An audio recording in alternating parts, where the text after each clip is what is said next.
Hi, Miss Miss. Miss Miss. Nanay mo yan? Ay, si Miss Miss oh. Miss Miss.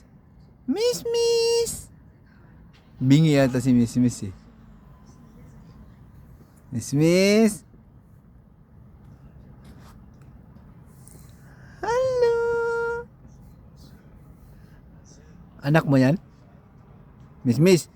Ay, si Miss Miss nagtataka oh. Tignan mo si Miss Miss, ang liit ng ano, ang liit ng tainga guys. Dito yan sa ano, sa gym. Nandito kasi kami yan sa gym eh. Ayan oh, tignan mo. Pero mabait to, mabait.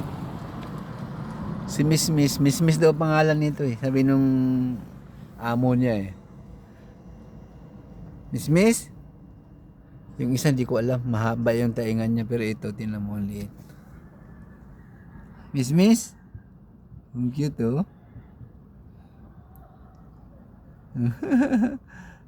Ang cute ni Miss Miss naman.